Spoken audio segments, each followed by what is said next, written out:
اے مسلمانوں، میں نے تمہارے لیے نیکی اور بھلائی کا ارادہ کیا۔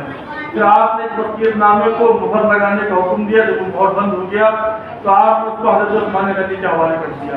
وہ لے کر گئے، انہوں نے حضرت فاروق اعظم کے دستے حکومت کو جا کر کے بیعت کر دی جا کر کے۔ تو اس طرح حضرت عمر کو حضرت سیدنا صدیق اکبر نے صحابہ سے مشورت کے بعد، رائے لینے کے بعد، آپ جانتے تھے بہتر اس کے بعد بھی صحابہ سے گفتگو کرنے کے بعد آپ نے خلیفہ کے طور پر نامزد کر دیا۔ یہ کس نے کیا؟ حضرت صدیق اکبر نے۔ یہاں پہ ٹھہرو، اگر ذرا سی نیت میں آپ کا کپڑ ہوتی، اگر نیت میں آپ کے کچھ خرابی ہوتی تو اپنے بیٹے کو خلیفہ بناتے۔ بڑے جید بیٹے آپ کے صحابی، فقہائے صحابہ، آپ کے بیٹے موجود تھے، اپنے بیٹے کو خلیفہ نہیں بنایا، اپنے رشتہ دار کو خلیفہ نہیں بنایا، اپنے خاندان قبیلے والے کو خلیفہ نہیں بنایا۔ خاندان بنو تمیم سے وہ خاندان بنو عدی سے ہے۔ خلیفہ ایک ایسے شخص کو بنایا جس کے اندر آپ نے ہنر دیکھا، صلاحیت دیکھی اور لوگوں کا رجحان جس کی طرف زیادہ دیکھا، اس کو آپ نے خلیفہ بنایا۔ اور جب خلیفہ بنایا تو حضرت عمر رضی اللہ تعالی عنہ، یا الہ العالمین میں تیرے حکم سے تیری بارگاہ میں حاضر ہوا، خدا بندہ تو ہی اپنے بندوں کا مالک و مختار ہے اور ان کی بات اور تیرے ہی دست قدرت میں ہے۔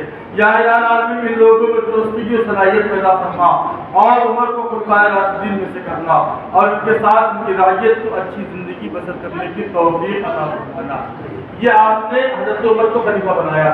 لوگ اعتراض کرتے ہیں اپنے اپنے اعتبار سے، اب کوئی کرنے والے یہ بھی اعتراض کرتے ہیں کہ جب نبی پاک صلی اللہ علیہ وسلم نے خلیفہ نہیں کسی کو بنایا، ابوبکر صدیق نے کیوں خلیفہ بنایا؟ یہ بھونڈے اعتراضات میں سے ہم بتاتے ہیں۔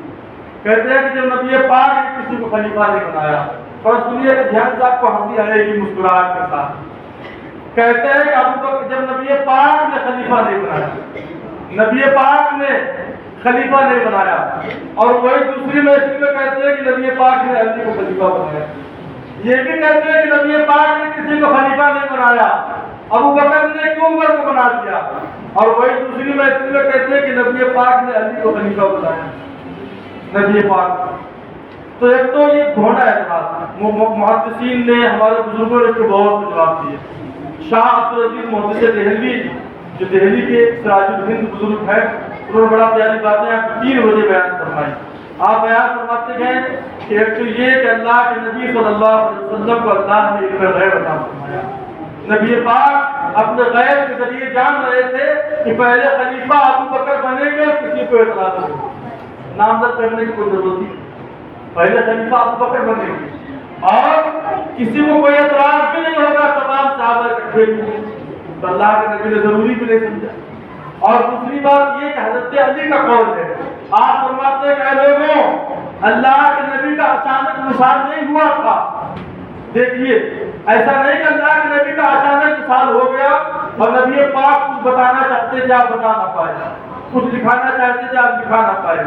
اللہ کے نبی کئی دن بستر پہ رہے تھے، صحابہ عیادت کے لیے جاتے تھے، نبی پاک وصیتیں فرماتے تھے، اللہ کے نبی غلاموں کے تعلق سے، عورتوں کے تعلق سے وصیتیں فرماتے تھے۔ نبی پاک اگر چاہتے تو آپ خلافت کے تعلق سے بھی ارشاد فرماتے، آپ نے ضروری نہیں سمجھا۔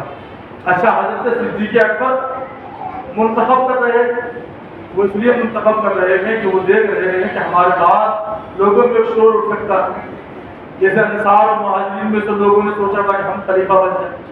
اور دوسری بات، صدیق اکبر کے دور میں نئے لوگ بھی مسلمان ہوئے تھے، صدیق اکبر کے دور میں نئے علاقے فتح ہوئے تھے۔ جب تک ابوبکر صدیق یعنی پہلے خلیفہ کی جانب سے ان کی مہر کے ساتھ کسی کا انتخاب نہیں کر دیا جائے گا تو نئے علاقے کیسے مانیں گے خلیفہ کون بن گیا؟ غور کیجیے گا، صدیق اکبر نبی پاک کے زمانے سے مختصر خلیفہ بنے، تمام صحابی تو ان کو جانتے تھے، لیکن صدیق اکبر کے 4 سالہ دور میں نئے علاقے فتح ہوئے تھے، نئے لوگ کلمہ پڑھ کے اسلام میں داخل ہوئے تھے۔ اب وہ خلیفہ کس کو مانیں گے؟ وہ اسی کو خلیفہ مانیں گے جو پہلے کا خلیفہ جس کو نامزد کر گیا۔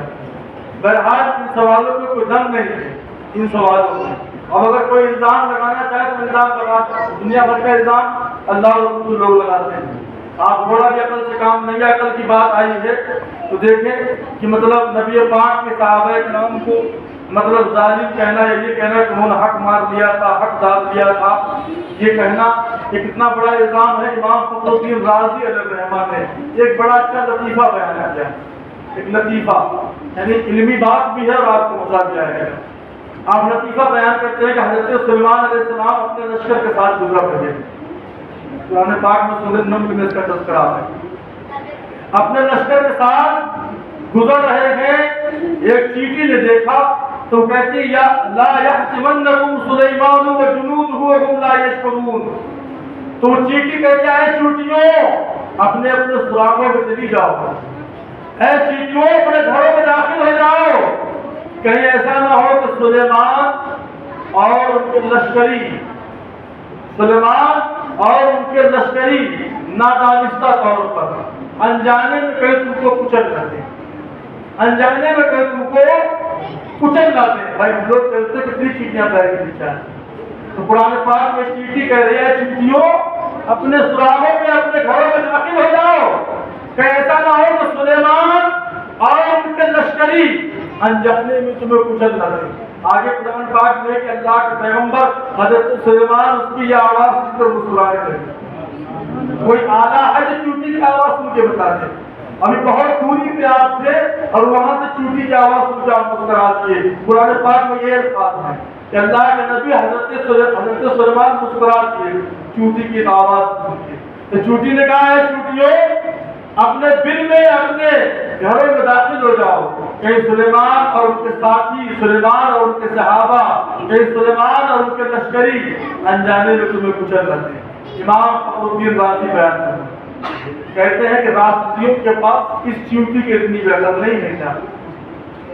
رافضیوں کے پاس جو برا بھلا کہتے ہیں، صدیق و فاروق پہ جو الزامات لگاتے ہیں، تو کہتے ہیں کہ رافضیوں کے پاس کیا اس چیوٹی میں اتنا بھی علم نہیں ہے؟ وہ چیوٹی بھی اپنے ساتھیوں سے کہہ رہی ہے کہ کہیں سلیمان کے صحابہ انجانے میں تم کو کچل نہ دے۔ وہ چیوٹی جان رہی ہے کہ اگر حضرت سلیمان کے صحابہ ہیں تو انجانے میں تو کچل سکتے ہیں لیکن جان بوجھ کے نہیں کچلیں گے۔ اور رافضیوں کو اتنی بھی عقل نہیں ہے کہ وہ نبی پاک کی صحابہ پر الزامات لگاتے ہیں۔ چیوٹی کا عقیدہ حضرت سلیمان کے صحابیوں کے لیے یہ ہے کہ وہ جان بوجھ کے ظلم نہیں کریں گے، اور رافضی کا عقیدہ محمد رسول اللہ صلی اللہ علیہ وسلم کے صحابہ کے لیے یہ ہے کہ وہ جان بوجھ کے ظلم کیا۔ بڑا پیارا نقطہ، بڑا پیارا آپ نے لطیفہ بیان فرمایا۔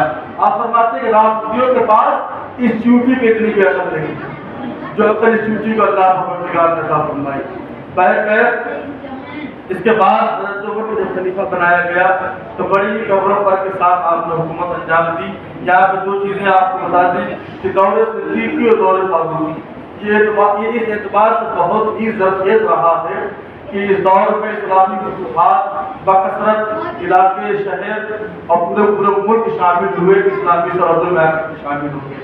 دور سیدنا عمر فاروق رضی اللہ تعالیٰ عنہ میں تو اس دور کی سب سے بڑی طاقتیں جو کیسر و کسریٰ ہوا کرتی، دنیا میں کوئی ان کے سامنے سر نہیں اٹھاتا تھا۔ وہ کیسر و کسریٰ کے بڑے بڑے فرما روا، کیسر و کسریٰ کے بادشاہ اپنے محل میں اپنے تخت شاہی کو بیٹھ کر فاروق اعظم کا فرمان نہیں پڑھ پاتے تھے، ہاتھ سے چھوٹ جاتا تھا۔ ان کا خط پڑھتے تھے تو مارے ڈر کا ہاتھ سے چھوٹ جاتا تھا۔ فارق حق و باطل امام الہدا، فارق حق و باطل، ان کے ذریعے حق و باطل کے درمیان تمیز ہوتی ہے۔ اللہ کا نہیں فرماتے ہیں کہ عمر کے سائے سے شیطان بھاگتا ہے، اور عمر نے اسلام اور کفر کے درمیان فرق پیدا کر دیا۔ پہلی نماز جو علی اعلان خانہ کعبہ میں ادا کی گئی تھی وہ حضرت عمر کے اسلام لانے کے بعد ادا کی گئی۔ یہ پہلی نماز تھی جو اللہ کے نبی صلی اللہ علیہ وسلم نے صحابہ کے ساتھ مل کے حضرت عمر کے اسلام لانے کے بعد صحن کعبہ میں ادا فرمائی، علی اعلان۔ اور حضرت عمر کیا کہتے ہیں، سنا کرتے ہو آپ لوگ، حضرت عمر لوگ ہجرت کر رہے تھے اور ان کا بھی ہجرت کرنے کا نرالا ہوتا کہ ہجرت کرتے ہیں تو مکے کی گلیوں میں گھوم گھوم کے اور خانہ کعبہ کے صحن میں باہر نکل کے کہتے ہیں کہ جس کو اپنی بیوی بیوہ کرانی ہو اور اپنے بچوں کو یتیم کرانا ہو تو عمر بن خطاب ہجرت کر رہا ہے روتے آ کر کے، رو کے آ کے یا اللہ نے من جانب اللہ یہ ہوتا کہ کچھ لوگوں کے چہروں میں ان کی آواز میں اللہ اتنا روب و دبدبا عطا فرما دیتا ہے. یہ اپنے پاس سے نہیں کہہ رہے میرے بھائی, اللہ کے نبی فرماتے نصرت بالرعب, روب اور دبدبے کے ذریعے میری مدد کی گئی. جس نبی کی روب کے ذریعے مدد کی گئی ہے اسی نبی کے صدقے میں وہ روب ان کے صحابہ بھی آیا اسی نبی کے صدقے میں, اور وہی روب پورے کربلا میں آپ کو نظر آتا ہے. وہی روب ایک ایک نوجوان کے سامنے آپ کو واقعہ علماء کی زبانی سنا کرتے ہیں, بڑے ماہر, بڑے جنگجو, تجربہ کار, میدان جنگ کے جو بڑا غازی رہا کرتے تھے, ان پہلوانوں کی ایک ایک فرد اہل بیت کے سامنے آنے کی ہمت نہیں ہوتی. اللہ کے نبی کا وہ نصرت بالرعب کا صدقہ صحابہ کو بھی خوب ملا, کو بھی خوب ملا, اور ان جماعتوں کو نہیں ملے گا تو کس کو ملے گا؟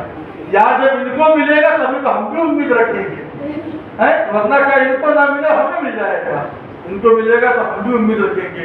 تو آپ کے دور میں بڑی بڑی دور تک اسلامی سلطنتیں پھیل گئی تھی, اور ایک زرین دور آپ کا رہا تھا. 10 سال بڑے کر و فر کے ساتھ آپ نے حکومت کی تھی. 10 ہزار فوجی چھاؤنیوں میں رہا کرتے تھے جن کے وظیفے متعین تھے, آرام کیا کرتے تھے. کئی کئی محاذ پہ اسلامی لشکر میدان میں رہا کرتے تھے حضرت سیدنا فاروق اعظم کے دور میں.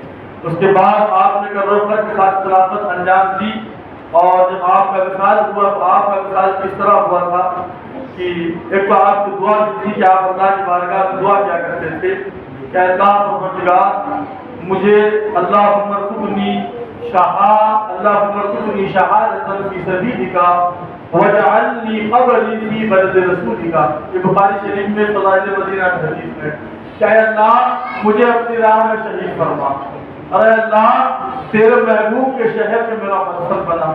تو اللہ نے دونوں دعائیں قبول کی. شہادت بھی اللہ کی راہ میں ہوئی, اور نبی پاک صلی اللہ علیہ وسلم کے پہلو میں آرام فرماتے, نبی پاک کے پہلو خاص میں آپ آرام فرماتے ہیں. جب آخر نے جب آپ نے حملہ کیا اور آپ نماز پڑھا رہے تھے فجر کی, اس کی رنجش کی پرانی ایک فیصلہ جو آپ نے کیا تھا اس سلسلے میں وہ آپ کو رنجش رکھتا تھا.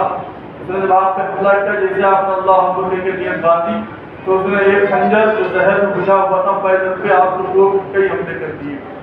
حضرت سیدنا عمر فاروق رضی اللہ تعالیٰ عنہ نے اپنے پیچھے سے یعنی پیچھے سے آپ نے مسلح کی طرف سے حضرت سیدنا عبد الرحمن بن عوف کو پکڑا, ان کو آگے مسلح پہ بلایا, اور آپ بغل ہی میں مسلح کی طرف لیٹ گئے. چھوٹی چھوٹی صورتوں سے جناب عبد الرحمن بن عوف نے فجر کی نماز پڑھائی, اور اس کے بعد حضرت فاروق اعظم کو کاشان ولایت میں دکھایا گیا. آپ کاشان ولایت پہ آ جاتے ہیں, اور وہ شخص جو تھا کافر, اس نے تقریباً 6-7 لوگوں کو اور بھی زخمی کیا. بعد میں اس کو جب ایک کپڑا ڈال کے گرفتار کیا گیا تو اس نے اسی کپڑے کے اندر خودکشی بھی کر دی, اپنے آپ کو ختم کر لیا. حضرت عمر کو بستر پہ لایا گیا, ذوالحجہ شریف کا آخری تاریخ چل رہے تھے, اور جب طبیعت میں آپ کی ناسازگی بڑھتی چلی گئی اور طبیعت میں آپ کی بوجھ بڑھتا چلا گیا, تب لوگوں نے آپ سے خلافت کے لیے کہا کہ اپنے بیٹے عبداللہ بن عمر کی خلافت کے لیے آپ نامزد کر لیجیے. آپ فرماتے ہیں کہ میں خلافت کے معاملے میں ایک مجلس شورا بنایا گیا, مجلس مشاورت, کہ آپ اس کو بیٹھ کے مجلس آپ مشاورت. آپ فرماتے ہیں وہ کون ہوں گے؟ آپ فرماتے ہیں عثمان ہیں, حضرت علی ہیں, حضرت طلحہ ہیں, حضرت زبیر ہیں, عبد الرحمن بن عوف ہیں, سعد بن ابی وقاص. آپ فرماتے ہیں یہ وہ 6 لوگ ہیں جو عشرہ مبشرہ میں سے ہیں, جن کو اللہ کے نبی نے جنت کی بشارت دی. اللہ کے نبی جن کو خصوصی جنت کی بشارت دی, یا اگر ان کے فیصلوں پہ بھی اعتراض کریں گے تو ہم کس سمت جا رہے ہیں؟ ایک نے کہا کہ آپ کے بیٹے عبداللہ ابن عمر, آپ فرماتے ہیں کہ میرا بیٹا عبداللہ ابن عمر مشورہ تو دے سکتا ہے لیکن خلیفہ نہیں بن سکتا. ایک روایت تو اور بھی ہے جو کہ بڑا سخت مزاج آتی ہے فطری طور پر, تو اللہ پروردگار نے خود اس کو بیان, اللہ کے نبی نے خود بیان فرمایا. عمر کی سختی تو مشہور ہی تھی فطرتاً, جیسا حضرت موسیٰ کے اندر فطرتاً بڑا سختی تھی. تو ایک موقع پر ایک نے کہا کہ آپ کے بیٹے عبداللہ ان کو خلیفہ کی لائن میں کر دیجئے. تو آپ فرماتے ہیں اس کو اپنی بیوی کو طلاق دینے کا خلیفہ تو ہے نہیں, وہ خلافت کو امور کس طرح انجام دے پائے گا؟ یہ ایک واقعہ آہستہ پھنسیے گا نہیں. انہوں نے اپنی بیوی کو غلط طریقے سے طلاق دے دیا تھا, تو اللہ کے نبی نے فوراً کہا اپنے نکاح میں واپس کرو, ان کو واپس کرو. ناپاکی کے عالم میں طلاق دے دیا تھا, اور طلاق سنت یہ ہے کہ پاکی کے دنوں میں طلاق دی جائے.